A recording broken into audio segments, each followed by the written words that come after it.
아버님이 이혼하시고 저 혼자 아빠를 모시고 살았습니다. 엄마와는 연락 끊은 지 오래됐습니다. 정말 힘들게 하루하루를 살고 있는 와중에 아빠마저 교통사고로 6년 전에 돌아가셨습니다. 저의 가정사 때문에 저를 받아주는 시댁은 없을 거란 생각에 결혼은 포기하고 연애만 하려고 했습니다. 하지만 이 남자 저를 너무 사랑해줍니다. 이 남자와 있으면 행복하고 불행했던 저의 과거를 잊게 됩니다. 얼마 전 남친에게 프로포즈를 받고 정말 며칠을 고민했는지 모릅니다. 남친은 저의 가정사를 다 알고 있습니다. 제 남친은 저를 사랑하니까 저의 형편을 이해해 줄 수 있을지 몰라도 남친의 부모님을 생각하니 눈앞이 깜깜했습니다. 솔직히 제가 남친 부모님이라도 저 같은 여자 반대했을지도 모릅니다. 지난주만 상견례를 하기로 했습니다. 솔직히 상견례도 아니죠. 남친 부모님께 정식으로 결혼 허락을 받는 자리였는데 남친 부모님이 절 싫어하실까봐 저의 가정사를 아직 말 안 했나 봅니다. 한정식 집에 도착한 후 이런저런 얘기를 하다가 남친이 차를 빼줘야 한다며 잠깐 자리를 비웠습니다. 그 사이 남친 부모님께서 저에게 아버지 뭐 하시냐부터 저의 가정사를 물었습니다. 저는 남친 부모님이 다 알고 계시는 줄 알고 솔직하게 말씀드렸습니다. 그 뒤로 두 분 아무 말씀 없으셨습니다. 남친은 차를 빼주고 와서 침묵이 흘렀고 밥을 먹고 난 뒤 뜬금없이 어머님, 아니 그 아줌마가 남친에게 머리가 너무 아프니 약국에 가서 두통약을 사오라고 하였고 남친은 금방 갔다 온 다음에 또다시 자리를 비웠습니다. 그 사이 아줌마가 저에게 잘 들으라며 다른 남자 찾아보라고 했습니다. 자기 아들은 저랑 어울리지 않는다며 저 같은 여자에게 주려고 배 아파 나간 거 아니랍니다. 예상했던 일이기에 참았습니다. 그런데 갑자기 저의 부모님을 들먹거리며 가정환경이 참 중요한 거라고 그런 가정에서 뭘 배웠겠냐며 저에게 모욕감을 줬습니다. 그러면서 이혼 가정은 거의 바람나서 이혼하던데 혹시 아버지가 술집 여자랑 바람난 거냐고 비아냥거리시는데 저는 도저히 참을 수가 없었습니다. 살아계신 분도 아니고 이미 고인이 된 분인데 굳이 아버지까지 들먹거릴 필요가 있습니까? 남친 어머니가 비아냥거리면 옆에 남친 아버지도 같이 거드는 모습을 보니 남친이 불쌍했습니다. 눈물을 꾹 참고 있는데 계속 비아냥거리시길래 순간 너무 열받아서 자리에서 일어나 한마디 했습니다. 나도 당신네들 같은 부모 밑에서 자란 남자 안 만난다. 당신은 밑에서 뭘 배우고 자랐겠느냐. 돌아가신 분 욕하는 거 보니 머리에 든 것도 없는 것 같은데 당신 아들이 매달려서 겨우겨우 이 자리에 나온 건데 당신 아들 보고 한 번만 더 나한테 연락하면 가만 안 두겠다고 전화라고 한 후 식당을 뛰쳐나갔습니다. 멀리서 남친이 보였지만 그냥 앞만 보고 뛰었습니다. 남친도 자기 부모에게 그런 제가 못마땅했는지 저를 찾아오지도 않고 연락도 없습니다. 어차피 이렇게 끝날 거 남친 부모 얼굴에 물이라도 한 장 끼얹을고 그랬습니다. 역시 저는 결혼할 팔자가 아닌가 봅니다. 저는 그동안 정말 떳떳하게 살았는데 가정사 때문에 이런 취급을 받아야 한다니. 그냥 마음 편안하게 혼자 살렵니다. 결혼한 지 몇 달 안 된 신혼이에요. 저희 가족은 무종교이고 남편 집안이 기독교입니다. 시어머님이 유난히 신실하세요. 처음에 좀 신경 쓰였던 부분입니다. 종교 관련 갈등에 대해 들은 게 한두 번이 아니어서요. 그래도 결혼 전에 종교에 대해서 별 말씀 안 하셨고 잘 맞으면 우리 아들이랑 교회 다녀보면 좋겠다 정도로만 말씀하신 게 다였어요. 남편은 거의 매주 교회에 다니고 연애할 때 딱 한 번 같이 가봤어요. 강요한 적도 없었고요. 전혀 터치 안 해왔어요. 신혼여행 다녀오고 얼마 안 돼서 시어머님이 저희 부부, 시어머님, 시아버지 이렇게 넷이 들어간 단톡방을 하나 만드셨어요. 그 방에 성경 구절을 매일 보내시는데요. 처음에 제가 남편한테 이게 뭐냐고 물어봤는데 원래 가족한테 늘 이렇게 보내오셨는데 저도 이제 한 가족이니까 추가한 거라고 답장 안 해도 된다고 말해줬어요. 본인도 답장 안 한다면서 절 안심시켰죠. 그래도 아직은 어려운 시어머님이라 눈치 보이긴 했지만 남편이 그렇다고 하니까 그런가 보다 했고요. 나름 신경 써서 읽어보려고는 했는데 와닿지가 않더라고요. 저는 종교에 대해 반감이 있는 건 아닌데 종교 활동이 아예 없는 환경에서 자라서 그런가 뭘 느껴야 하는지도 잘 모르겠어요. 그냥 다른 어떤 큰 존재에 의지한다는 게 어떤 건지 어렵네요. 문제는 저번 주였는데요. 아버님이 갑자기 몸이 편찮아지셔서 저번 주말에 남편이랑 지방으로 내려갔었어요. 남편은 잠깐 뭐 사러 다녀오겠다며 자리를 비워서 아버님은 주무시고 계셨고 저랑 어머님 단둘이 있게 되었네요. 저한테 대뜸 단톡방에 성경구절 매일 보내는데 어떻게 한 번도 답장을 안 하냐고 계속 보내면 뭐 느끼는 게 있을 줄 알았지 하시는데 솔직히 너무 당황해서 말이 제대로 안 나왔어요. 본능적으로 먼저 나온 말이 죄송합니다가 다였네요.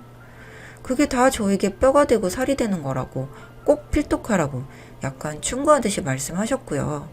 가끔 느낀 점을 카톡으로 보내주면 좋겠다고. 아들은 계속 교회 열심히 다닌다고 하는데 너랑 간다는 얘기는 없더라 하셔서 순간 머리가 하얘졌어요. 종교 간섭을 한 번도 안 하셨었는데 갑자기 한꺼번에 그러시니까 더 당황했어요. 설 연휴 때 친척들 모였을 때도 전혀 그런 게 없으셨거든요. 그땐 다른 친척분들도 많이 계시니까 말씀 못 하셨을 수도 있을 거라는 생각이 들긴 하지만요. 남편이 돌아오고 아버님 일어나시고 함께 저녁을 먹는데 어머님이 남편에게 땡땡아, 같이 교회도 다니고 그래야지 혼자 다니면 어떡하니? 앞으로 매주 꼭 같이 다녀. 이렇게 말씀하시더라고요. 그런데 남편이 꼭 그렇게 하겠다고 대답하는 거예요. 평소 절대 그런 거 강요 안 했는데 어머님이랑 안 좋은 얘기 피하고 넘어가려고 그랬던 건지 뭔지. 저한테는 안 좋게 생각하지 말고 다 땡땡이 좋은 거라고 그러니까 이해해달라고 그러시네요. 같이 교회 가서 인증샷도 찍어서 보내라고 하셨고요. 가서 아버님 위해서도 많이 기도하라고 부탁하셨고요. 아버님은 딱히 별말 없으셨고요. 돌아가는 길에는 남편이랑 한바탕 했네요. 남편한테 내 편 안 들어줘서 조금 서운한 티를 냈는데 사실 자기도 거의 매주 혼자 교회 다니는 거 좀 외롭고 어머님이 이왕 이렇게 말씀하신 거 같이 매주 다녀보자고 그러더라고요. 난 양가 서로 종교에 대한 생각이 달라도 간섭이나 강요가 없었기 때문에 좋은 마음으로 결혼 준비했는데 이런 식으로 떠밀려서 종교를 받아들이기 싫다고 하니까 처음엔 그렇게 생각이 돼도 계속 다니다 보면 하나님이 얼마나 인생에 중요한 역할을 하는지 깨달을 수 있을 거래요. 순간 욱해서 약간 비꼬면서 짜증을 냈는데 그때쯤 되니까 남편도 화가 났나 봐요. 제가 무작정 잘했다는 건 아닌데요. 종교는 예민한 문제니까요. 그러고 뭐 서로 미안하다고 하고 대충 풀었고 일요일에 나름 큰맘 먹고 예배를 다녀왔는데요. 기독교 신자분들께는 너무 죄송하지만 그동안 살아온 환경이라는 게 있는데 정말 저랑 너무 안 맞아요. 매주 일요일에 예배 앞두고 스트레스만 한가득 쌓일 것 같고요. 단톡방에도 억지로나마 답장 드리고 있어요. 좋은 말씀 보내주셔서 감사드린다는 식으로. 왜 저한테만 강요하고 남편한테 아무 말 없는지 모르겠지만요. 친정엄마랑 얘기해봤는데 엄마도 솔직히 이해는 못하겠지만 시간 지나면 잠잠해질 거니까 좀만 버티고 일단 어머님과 남편에게 조금 맞추라고 하네요. 주변에 결혼한 친구가 없고 좀 일찍 결혼한 경우라서 마땅히 조언 구할 데도 없어서 하소연해봤어요. 이번 사연은 여기까지였습니다. 사연 시작하기 전 구독과 좋아요 부탁드릴게요. 너무 답답해서 한번 올려봅니다. 아기가 24개월인데 폐렴으로 입원했다가 퇴원했어요. 이게 5월 달에 있었던 이야기예요. 마침 그때가 어버이날 즈음이었죠. 전 맞벌이고요. 신랑이 회사 때문에 바빠서 애를 챙길 수 없어서 저도 회사 눈치 보이고 해서 할 수 없이 시어머니께 올라오셔서 애 좀 병원에서 봐주시라고 부탁을 했죠.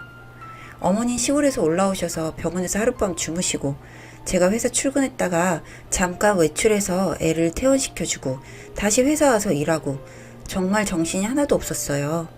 퇴근하는 때 이가 아파서 밥을 못 드신다고 죽을 사오라고 전화가 와서 죽 하나 사가지고 집에 갔죠. 그때까지도 그 흔한 카네이션 한 송이 눈에 안 띌 게 뭐냐고요. 집에 가서 자려고 누우니 카네이션 생각이 나대요. 마침 신랑이 늦게 들어온다길래 내가 깜빡했으니 올 때 카네이션 좀 사오라고 문자를 보냈는데 신랑도 깜빡하고 들어온 거예요. 아침에 어머니께 너무 미안한 마음에 지갑을 보니 달랑 5만 원 있더라고요. 지금껏 어머니 용돈 드릴 때 10만 원 밑으로 드린 적이 없지만 가진 돈이 5만 원 뿐인지라 그거라도 봉투에 넣어드리면서 어머니, 제가 아기 때문에 정신이 없어서 깜빡하고 꽃을 못 샀네요. 죄송해요. 그리고 이건 어머니 쓰세요. 하면서 어머니 옆에 봉투를 놓고 나왔습니다. 참고로 저희는 매달 어머니께 50만 원씩 드리고 명절이나 생신 때 또 어버이날 때 꼭꼭 용돈을 드렸습니다. 결혼하고 지금까지 어머니께 드린 돈만 4천만 원 가까이 됩니다. 신랑한테 그런 것 하나 못 챙기냐고 핀잔을 듣고 출근했는데도 영 마음이 편치 않아서 퇴근할 때 꽃바구니라도 사가야지 마음 먹었죠. 점심시간 조금 지나고 신랑한테 전화가 왔습니다. 어머니께서 울면서 신랑한테 전화해서 며느리라고 하나 있는 게 덜렁거리긴 하고 어버이날인데 꽃 한 송이 안 달아줬다고. 그리고 봉투에 달랑 5만 원이 뭐냐고. 거지 새끼도 5만 원 안 갖는다고. 내가 거지만도 못하냐고. 그러면서 신세한탄을 하면서 울고불고 하셨나 봐요. 그런 소리를 들은 신랑은 기분이 좋겠어요. 저한테 전화해서 막 퍼붓더라고요. 1차적으로는 제가 물론 잘못했죠. 아무리 애가 아파서 정신이 없다고 해도 못 챙겨들었으니. 그렇지만 그런 상황을 좀 이해해 주시면 안 되나요? 너무 서운했어요. 툭하면 신랑한테 울면서 전화하시고, 그래서 부부싸움하고, 어머니 일반 아니면 저희는 싸울 일이 별로 없는 것 같은데, 정말 시어머니 때문에 이혼하는 사람들이 있다는데 제가 그 입장인 것 같아요. 젊어서 혼자 되셔서 아들 하나 의지하고 사셨는데 잘해드려야지 하는 마음에 굴뚝 같다가도 한 번씩 저러시면 정말 정이 떨어져요. 우리 신랑도 가운데서 정말 힘들다고 하고, 그렇다고 제가 어머니한테 못되게 행동하는 것도 아닌데 신랑 친구들은 신랑 보고 재수씨 같은 사람 없다고 잘해주라고, 그런 착한 와이프 만난 거 복이라고 한다네요. 신랑 말에 의하면. 할 수 없이 퇴근하면서 꽃바구니랑 10만원 봉투 담아서 집에 가서 드렸죠. 말로는 다 지난 저녁에 뭐하러 꽃은 사오고 돈은 또 뭐냐고 그러면서 챙기시대요. 이렇게 간신히 넘어갔습니다. 아마 돈 안 드렸으면 저하고 일주일은 말 안 하셨을 거예요. 신랑하고만 속닥거리시고요. 신랑도 팔은 안으로 굽는다고 마마보이 같아서 힘드네요. 다행히 아기도 빨리 건강해지고 다시 어린이집 가고 어머니가 시골로 내려가셔서 마음이 후련합니다. 그런데 좀 더 지나서 같이 살자고 하면 너무 스트레스 받아서 힘들 것 같아요. 올라오셔서 집안 살림 어머니 방식대로 다 해놓으시고 아예 방 하나는 어머니 방으로 정하시고 거긴 아무도 못 들어가게 하시거든요. 어머니 물건도 다 차 있죠. 그래서 저희 베란다는 창고죠. 정말 같이 살기 끔찍할 것 같은데 저희가 드리는 50만 원도 작다고 그러시네요. 다른 집 자식들은 100만 원씩 준다면서. 그러면서 누구네 아들은 아파트 34평 분양받았다던데 너희는 여태 뭐 있냐고 비교하시고. 저희가 어머니한테 나가는 돈은 생각도 안 하시나 봐요. 다른 시어머니는 자식들 잘 살기만 바라는데 저희 어머니는 자식한테 한 푼이라도 더 가져가려고 그러시고. 저 아기 낳았을 때나 돌때며 어린이날인데도 선물 하나 못 받았습니다. 아직 나이도 젊으신데 몸이 아프다고 돈 한 푼 벌어서 쓰시지 않습니다. 젊어서 고생해서 키운 자식한테 다 보상받아야 한다고 합니다. 그러시다 좀 서운하면 저희한테 악담을 하십니다. 너희도 눈에 피눈물 나게 똑같이 당해보라고. 저희가 뭘 그리 눈에 피눈물 날 정도로 잘못하는지 이해가 가질 않습니다. 여튼 이 일로 지금까지 시어머니가 껄끄럽네요. 풀고 싶지도 않고 그러자니 앞으로 어떻게 해야 할지 답답하기도 하고요. 전 정말 어떻게 해야 할까요? 이혼이 쉬운 것도 아니고 참 힘드네요. 이번 사연은 여기까지였습니다. 이번에는 사이다 사연들만 몇 번 모아봤습니다. 그럼 한번 시작해 볼게요. 첫 번째 사연은 효도는 셀프라고 말만 들어봤지 어디 한번 당해봐라 라는 사연입니다. 안녕하세요. 결혼생활 내내 시어머니 전화 등살에 이골이 날대로 난 며느리입니다. 평소 안부 전화는 물론이거니와 어버이날 등등 인사전화 역시 며느리와 통화하고 싶어 하세요. 전 늘 이 핑계 저 핑계 대며 피하지만 시어머니 끈질기게 저에게 전화하시죠. 딱히 시집살이랄 것도 없는, 다만 시어머니는 너도 내 자식이야 라는 말도 안 되는 말로 저에게 효도를 바라시는 보통의 시어머니시고요. 근데 왜? 하필 나한테? 아들은 뭐 있으시려고? 뭐든 저에게 전화하십니다. 각설하고 이걸 저희 친정에서 모르세요. 물 친정은 멀리 사시다 큰애 봐주시러 오셨다가 못 돌아가시고 아예 이사를 하셨어요. 이 부분은 제가 입이 10개라도 할 말이 없고 평생 갚아야 할 부분이라고 생각합니다. 2개월 때부터 13년을 키워주셨으니 우리 딸에게 저보다 더 애틋하세요. 반면 시모는 아이가 2개월에 선천성 심장병으로 수술을 할 때도 본인 화장품 공장 견학 가신다고 안 오신 분이에요. 후에 물으니 뻥인 줄 알았다고. 아무튼 작년에 큰 터울로 둘째를 출산했습니다. 저야 셀프로 쉴드를 쉬기 때문에 시모가 오는 거 크게 상관없었어요. 그런데 정말 생각지도 못한 곳에서 일이 터졌네요. 이제 초등학교 6학년짜리에게 큰 상처를 주고 가신 거예요. 대충 적어보자면 넌 이제 네 동생의 보모나 마찬가지다 라는 뉘앙스의 이야기를 초등딸에게 하고 가셨네요. 그리고 아이는 상처받았는지 할머니 집 가서 서럽게 울었고요. 참고로 키워만 주신 게 아니고 진심 애틋해 하세요, 저희 엄마. 심지어 호칭도 우리 공주라고 하고요. 친정엄마 우는 아이 달래며 얘기 듣곤 어이없어 한숨도 못 주무셨다고 하더라고요. 그날 이후 우리 시모는 상종 못할 사람으로 찍혔네요. 그리고 대망의 어버이날, 출근한 남편놈이 나에게 웃으며 전화를 했어요. 여보, 우리 엄마한테 전화했어? 왜? 장난해? 어버이날이잖아. 여보는 했니? 당연하지. 엄마랑 방금 통화했지. 아니, 우리 엄마 아빠한테 했냐고. 너랑 나랑 같니? 장인 장모님은 자주 지나다니면서 보잖아. 참고로 같은 아파트 살아요. 남편과는 한 달에 한두 번 마주칩니다. 절대 가깝다고 불러 제끼지 않아요. 뭐가 달라? 어버이날이랑 평소랑 같아? 그리고 언니도 본인 자식 목소리 듣고 싶지 남의 자식 목소리 듣고 싶겠니? 아들이 했으면 된 거지. 그리고 지금 엄마 집이야. 끊어. 죄송하지만 우리 엄마 옆에 계신데 전에 통화했습니다. 전화 끝나자마자 우리 엄마 아빠 소환하셨고요. 어버이날인데 사이가 카네이션은커녕 전화도 없다고 일단 친정엄마는 한 발 담그고 한 발 빼셨어요. 그런데 저희 아버지는 원래 맨정신에 싫은 소리 못하는 분이세요. 그래서 오랜만에 낮술 한잔 사드렸습니다. 물론 엄마가요. 아범 날쌔. 네 아버지 안녕하세요. 자네 오늘 무슨 날인 줄 아는가? 아 죄송합니다. 제가 일하느라 바빠. 그동안 내가 어찌하나 지켜봤네. 사이는 자식 아닌가? 내 딸은 때 되면 챙기고 하는데 자넨 뭔가? 싫은 소리 하면 괜히 너희들 부부 싸움 날까 참았는데 참으니 장인 장모가 우스운가? 내 딸도 사돈댁에 사이처럼 굴던가? 죄송합니다. 난 자네가 사이가 아니라 내 자식이라고 생각했네. 그런데 부모에게 자식 도리도 못하는 게 어디 내 딸에게 자식 도리를 운운하는 겐가?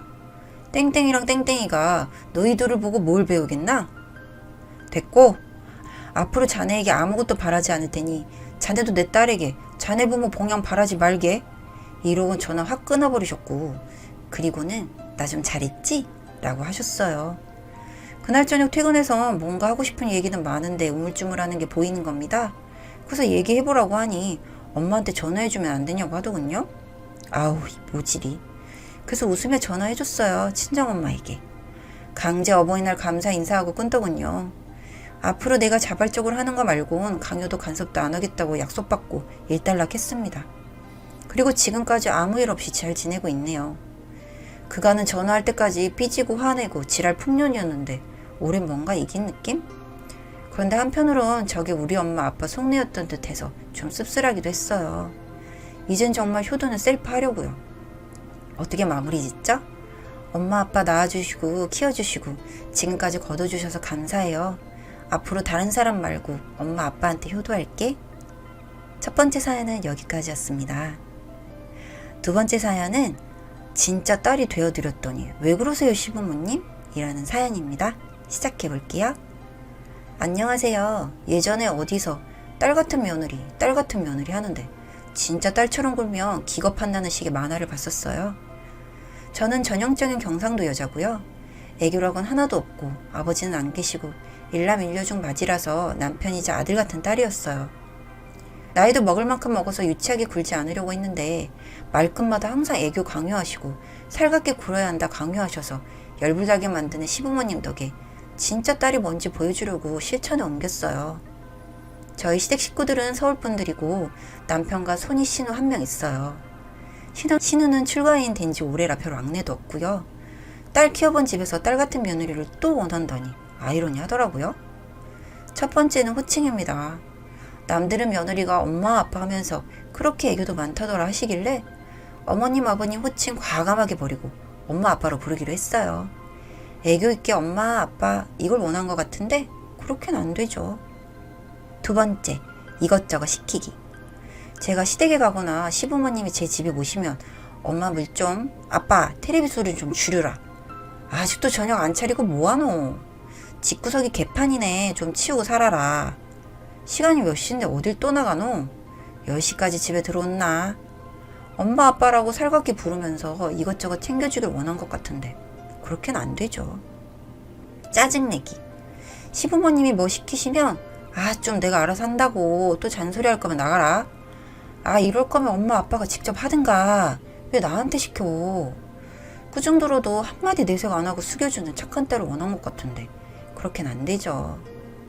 별 대단한 거란 건 아니지만 작은 변화가 정말 큰 변화를 일으키더라고요. 며느리 어려운 줄 알고 며느리 무서운 줄 알게 됐으니까요. 뒤에서 두 분이서 뭐라고 하시든 제 앞에서는 한마디도 못 하시니까 통쾌하기도 하고요. 생각보다 죄책감도 없고 오히려 진짜 딸로 제대로 할 수 있을 것 같아요. 아, 남편은 같은 대학교 후배라 연애 전부터 저한테 찍소리 못하고 살아서 걱정 없어요. 다들 좋은 밤 되세요. 이번 사연은 여기까지였습니다. 다음 사연은 깐족거리는 시댁것들에겐 매가 답이죠? 그냥 맞자 라는 사연입니다.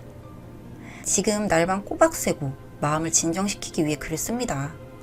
결혼한 지 2년 반, 2살 어린 시누이에 가부장적인 시모, 시부랑 걸어서 5분 거리 살고 있습니다. 아직 아기는 없어요. 앞으로도 없겠죠. 이혼할 거니까. 결혼 후부터 아무 때나 비번 누르고 집에 쳐들어오는 건 기본이고 내 옷 훔쳐입기 등 막장 개짓거리들을 당연하게 생각하는 그런 시댁이었어요.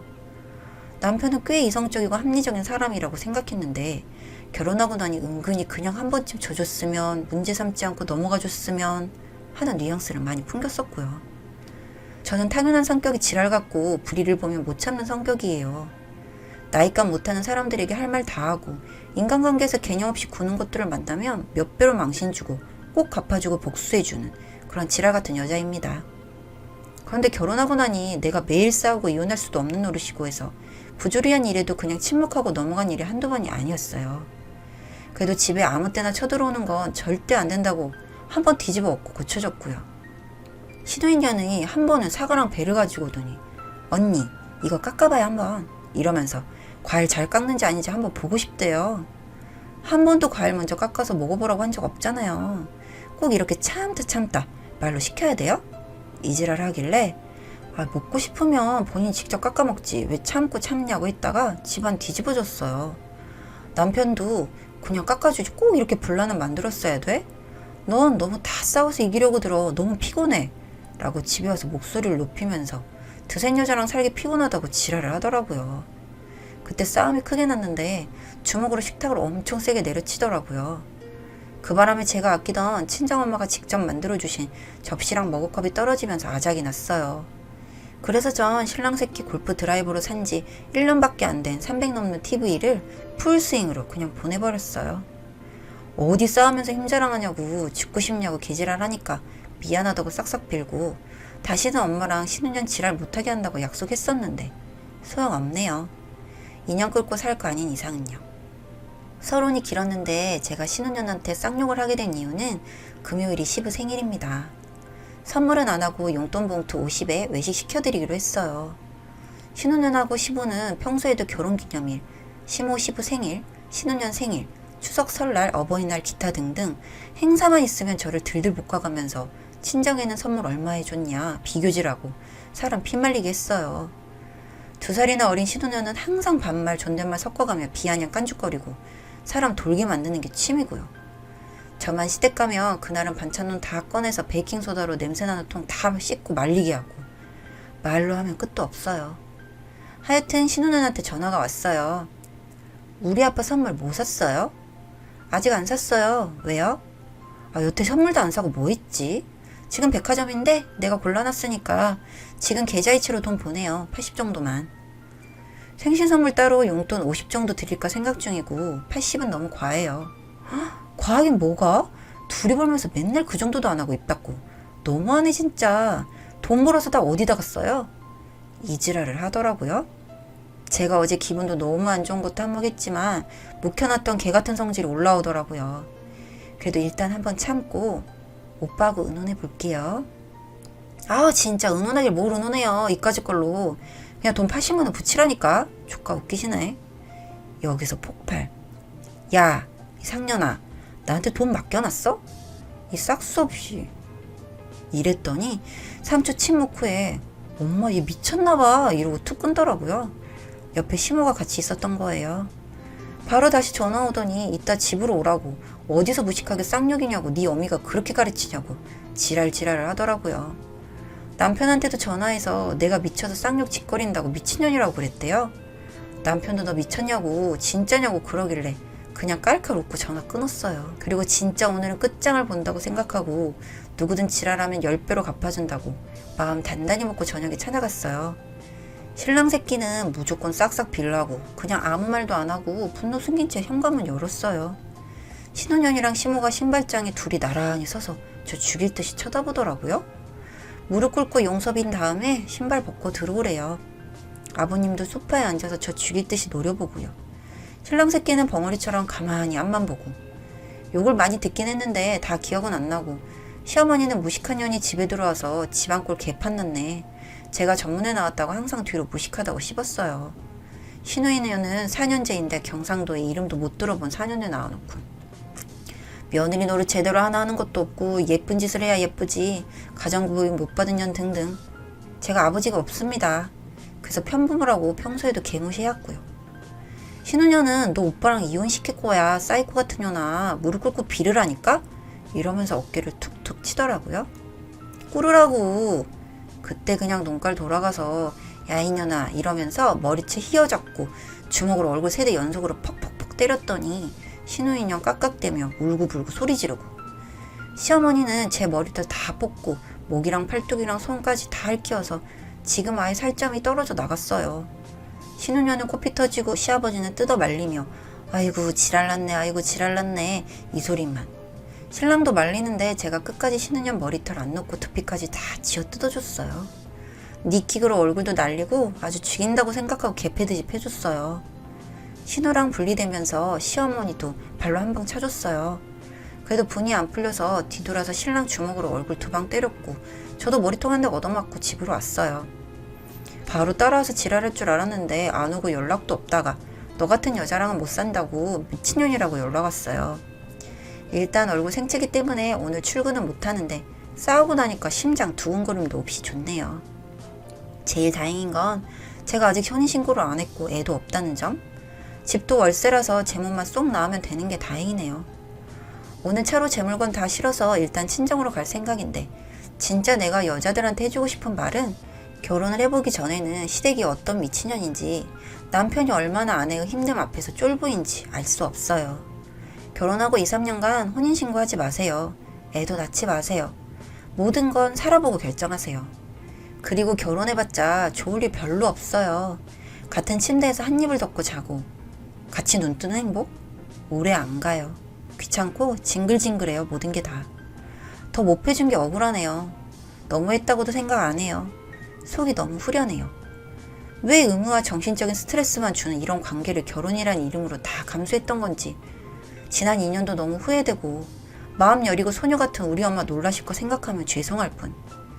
내가 똥을 밟은 건지 다른 결혼도 이런 건지 다시는 결혼 같은 거 징글징글해서 진짜 안 하고 싶네요. 절대 다시는 안 하려고요. 이번 사연은 여기까지였습니다. 이어서 이번 사연에 시어머니 저에게 물사대기 날리셨죠? 제가 가만히 있을 줄 아세요? 저도 날려드리죠. 라는 사연입니다. 안녕하세요. 좀 전에 시댁집에서 시부모님들 앞에서 남편과 대판 싸우고 끝내고 들어왔습니다. 찝찝하면서도 사이다 얘기를 해볼까 해요. 아무튼 남편 욕을 하게 된 이유는 남편이 저 몰래 시어머니께 제 욕과 엄마 욕을 봤다는 거예요. 남편과 산 지는 1년 됐고요. 아직 아이는 없어요. 시어머니 저만 보시면 맨날 뭐라고 하세요. 어머님은 항상 너 철수 아침밥 안 차려준다며? 남자가 아침밥을 먹어야 일도 잘하는 거야. 네, 저 아침밥 많이 못 해줬습니다. 저는 직장이 있는데 아침 일찍 나가서 새벽 작업까지 해야 해서 집에 못 들어올 때도 있고요. 아침에 출근해서 다음날 새벽에 집에 와요. 잠도 많이 잡아야 3, 4시간 잡니다. 그래서 아침을 많이 못 차려줬어요. 미안하긴 미친. 남편이랑 이미 약속한 게 있어요. 서로 바쁘게 일하는 이상 시간 나는 사람이 집안일 하기로요. 남편은 꼬박꼬박 퇴근하고 집에 들어오면 9시예요. 집안일요? 바라지도 않아요. 밥은 지가 알아서 차려 먹을 정도 나이는 됐잖아요. 그런데 뒤에 가서 남편은 어머님께 제 흉을 봤네요. 쉬는 날이나 여유가 분명히 많았음에도 집 빤스 한 장 빨아본 적 없습니다. 거실에는 뒤집어진 양말, 과자 부스러기. 아무튼 그래서 저도 어머님께 할 말 했어요. 어머니, 저도 새벽 작업하고 그래서 집에 늦게 들어오고 잠도 3시간밖에 못 자요. 여자가 집안일을 해야지. 그리고 나이 더 먹기 전에 애부터 가져야 되는 게 맞는 거야. 일을 그만두던가. 집은 개판에다가 청소는 애비가 다 하지?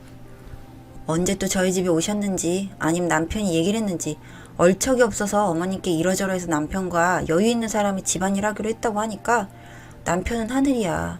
나는 네 아버지한테 단 한 번도 혼자 밥 먹게 한 적 없다. 그리고 여자가 일하는 거 그리 좋지 않아. 저는 몸에 문신이 딱 하나 있습니다. 팔에요. 저희 엄마 생일 날짜 레터링이요. 그것도 작아요. 그런 것까지 징그럽다고 하시고 이해는 합니다. 워낙에 보수적인 집안이라서 투명 매니큐어만 발라도 노발대발 하시니까요. 그리고 남편이 저희 엄마 얘기도 짓거렸나 봐요. 너네 엄마는 집에서 뭐 하시니? 집도 가까운데 집에 오셔서 밥이라도 해주라고 하지. 나는 그렇게 해주고 싶어도 허리가 아파서 못 해줘.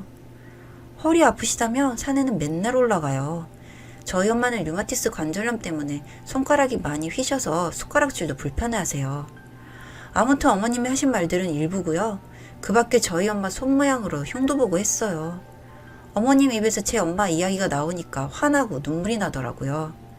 눈에 뵈는 게 없어서 어머니 아버님 앞에서 남편한테 욕을 퍼부었습니다. 어머님 말 그렇게 하지 마세요. 어머님이 그렇게 생각 없이 말 내뱉으실 때마다 그 화살은 김서방한테 간다는 거 모르세요? 그리고 남편한테 야, 이 정신 나간 새끼야. 나도 우울 가족 앞에서 네 가족 욕 짓거려 볼까? 어디 우리 엄마 얘기가 나와 이 새끼야? 그랬더니 어머님이 저한테 물사대기를 때리시네요. 드라마 같지만 진짜예요. 저도 바로 대응했습니다. 어떻게요? 그 자리에 남편 싸대기를 날렸어요. 세게요. 아주 세게. 퍽소리 나게요. 2대 때릴 걸 그랬나요? 저 손 맵습니다. 그런 후에 시어머니 시아버지에게 욕 겁나 들었지만 진짜 속 시원했어요. 솔직히 남편에게 싸대기 맞을까 살짝 겁났는데 뭐 지금 내가 눈이 돌아간 상태인데 오히려 때려주길 원했어요. 한 대 맞으면 이번에 시댁집 창문을 깨버리려고 했거든요. 아버님 골프채로요. 건네 안 때리고 물 먹은 강쥐 마냥 집 뺨만 어루만지대요. 그래서 말 한마디 더 하고 집 나왔어요.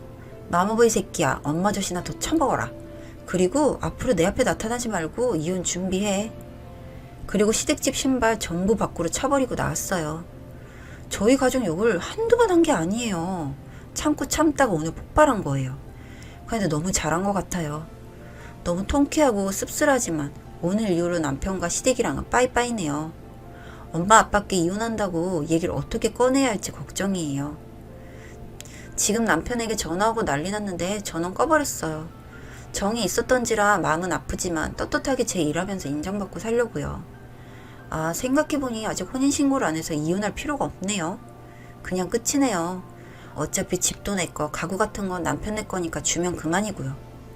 이상 긴 글 봐주셔서 감사합니다. 이번 사연은 여기까지였습니다. 다음 사연은 김치 싸대기 저리 가라. 난 고등어조림 싸대기로 시어머니 퇴치했다. 라는 사연입니다.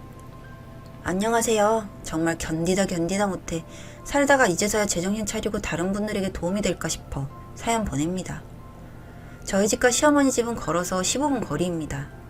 네, 거리만 보고도 어느 정도 예상이 되시죠? 아주 저희 집을 밤낮 없이 들락거리십니다. 그냥 새벽 6시에 문을 따고 들어오세요. 아니면 변호키가 말을 안 들으면 문을 두드리고 배를 눌러 제낍니다.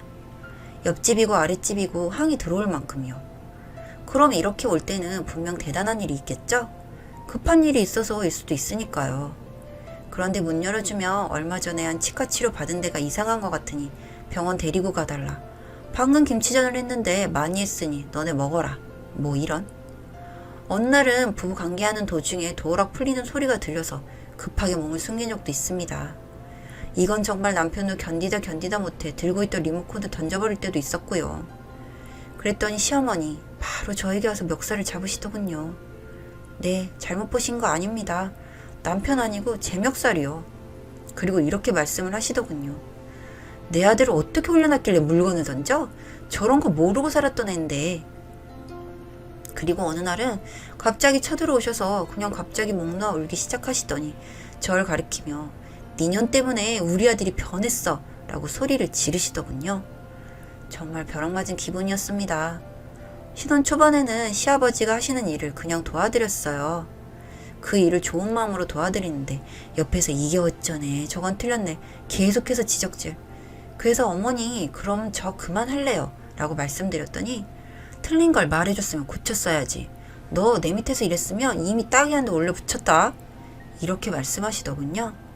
정말 너무 스트레스 받고 어안벙벙하고 내가 왜 이렇게 살아야 하나 생각을 했어요. 이런 일들로 너무 스트레스 받고 아기까지 유산하게 되어서 한동안의 인연을 끊고 살았습니다. 정말 저렇게 사는 5년 동안은 지옥이 따로 없었네요.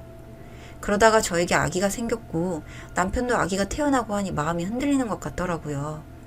저에게 조심스럽게 시어머니에게 아기를 보여드리는 게 어떻겠냐고 하더라고요. 그런 남편 모습을 보니 그 마음이 이해가 안 되는 것도 아니고 해서 마지못해 허락을 했습니다. 아기를 보시더니 예뻐해 주시더라고요. 나이가 드시면서 좀 나아지셨나? 했던 시어머니는 아직도 그대로였습니다. 전처럼 집에 쳐들어오시진 않지만 전화로 고문을 시작하시더라고요. 시도 때도 없이 전화를 하셨고 받다가 안 받다가 저도 제 마음대로 했어요. 가끔씩 한번 아기 옷을 사주실 때며 몇 번이고 전화를 해서 본인이 사준 거고 자기도 새 옷 사고 싶었지만 아기 생각해서 사준 거고 하여튼 끝도 없이 전화하면 무조건 그 말부터 하십니다. 차라리 안 받고 말지 생각했어요. 전화하시면 꼭 남편 안부를 묻는데 회사도 잘 다니고 잘 지낸다고 하면 저에게 나도 그런 잘난 남편이랑 살아봤으면 원이 없겠다 라고 하십니다. 그렇다고 남편이 엄청 대단한 사람은 아닙니다. 그냥 회사원이에요. 처음엔 저 들으라고 하는 말인 줄 알았거든요.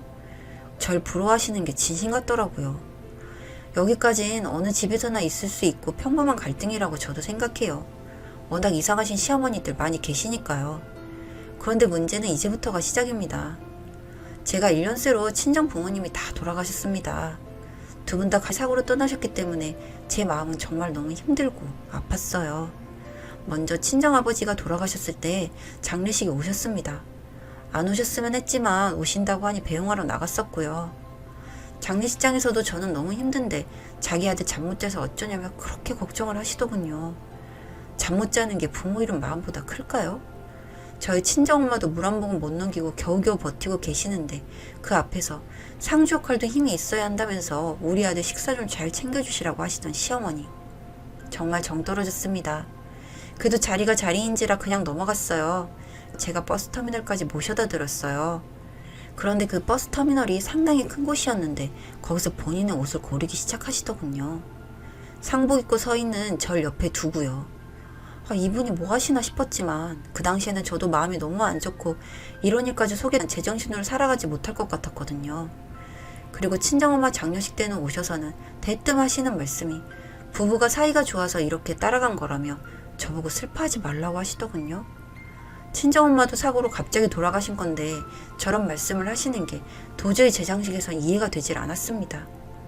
그냥 그렇게 장례식은 마무리를 했고요. 후폭풍은 뒤에 오더군요. 그 당시엔 내가 상처받지 않으려고 애써 외면했던 그때 그 장면들이 원망이 되어 날아오기 시작했습니다. 그냥 참 그렇더라고요. 내 부모 잃은 마음도 썩어 못 늘어질 것 같은데 어째서 저러시나. 머릿속에 오만 생각이 다 들면서 어느 순간 갑자기 모든 마음을 놔버리게 되더라고요. 이렇게는 안 되겠다. 이러다가 내가 죽겠구나 하고요. 친정 부모님 두 분도 다 이제 떠나시고 나에게 남은 건 없다는 생각과 함께 내가 무슨 짓을 해도 내 부모 귀에 들어갈 일은 없겠지 생각이 드니 과감히 지더군요. 그러던 찰나에 시어머님이 저희 집에 오셨습니다. 역시나 오시자마자 냉장고며 집안을 보며 되지도 않은 꼬투리 잡아가며 속을 긁으시더군요. 그러다가 잔소리 중에 죽은 니네 엄마가 널 이렇게 가르쳐놓고 어떻게 눈을 감았나 싶다 라고 정확히 이렇게 말씀하셨습니다. 내 눈이 돌아가는 게 이런 거구나 싶더군요. 그 순간 제정신이 아닌 것 같았어요. 식탁이 바로 앞에 있는 냄비가 눈에 보였고 그걸 앞뒤 생각 없이 시어머니에게 던져버렸습니다. 그걸 맞고 죽어도 상관없다는 생각이 들었거든요. 그랬더니 아주 난리가 났습니다. 온갖 입에 담지 못할 쌍욕을 하기 시작하면서 제 머리채를 잡아당기고 발로 차고 난리가 났습니다. 저 역시 냄비도 던졌는데 뭐 못할 거 있나요? 순간 이 사람을 죽도록 패고 차라리 감옥에 가자 이런 생각도 했는데요. 저 역시 이것저것 보이는 대로 던지고 난리를 쳐버렸습니다. 그러다 어느 순간 둘 다 멈추게 되더라고요. 지쳐서요. 지칠 때까지 난리치고 나니 제 마음속 응어리가 풀리는 기분이었습니다. 시어머니를 보니 그 냄비 속엔 고등어 조림이 들어있었나 봐요. 그걸 뒤집어 쓰고 계시더군요. 입술도 터지고 제 머리도 한 움큼은 빠진 것 같고요. 시어머니도 뭐라 하실 줄 알았더니 동공이 살짝 나간 것 같았습니다. 나름 충격이셨겠죠. 그동안 조용히 죽은 듯 살던 며느리였는데 이 난리를 쳤으니까요. 그런데요, 저는요, 너무나 속이 시원합니다. 앞으로 시어머니를 뵐 일은 없을 것 같아요. 제가 볼 생각이 없고 어머니도 마찬가지실 것 같네요. 시어머니도 그렇고 저도 그렇고 뭐랄까요? 인간으로서 마지막 모습, 그냥 끝을 서로 보여버렸다는 생각이 들었습니다. 이젠 솔직히 사람으로 보이지도 않네요. 그냥 이렇게 영원히 보지 않으렵니다. 더 이상 저는 무서울 게 없네요. 제 나름 이렇게 복수를 했으니 솔직히 말로 한 것보다도 차라리 이렇게 몸으로 풀어버리니 한이 좀 덜 남은 것 같습니다. 전 이제 오히려 잘 살 수 있을 것 같아요. 며느리분들 너무 참고 살지 마세요. 저처럼 이렇게 쌓고 쌓여서 이 지경까지 가게 하지 마시고 그때그때 하실 말씀 하고 사세요. 부당하고 억울한 일에는 절대 넘어가지 마시고 따지고 사과 받으세요. 그래도 변하는 게 없다면 영원히 보지 말고 사세요. 한번 등 돌리면 그냥 남일 뿐입니다. 혈육도 아니고요. 이게 제가 내린 결론입니다. 이번 사연은 여기까지였습니다. 지금까지 사회다 사연 몇 편을 모아서 전해드렸는데요. 어떻게 들으셨는지 모르겠네요. 저는 또 다음 영상으로 곧 찾아뵙도록 하겠습니다. 좋은 시간 되세요.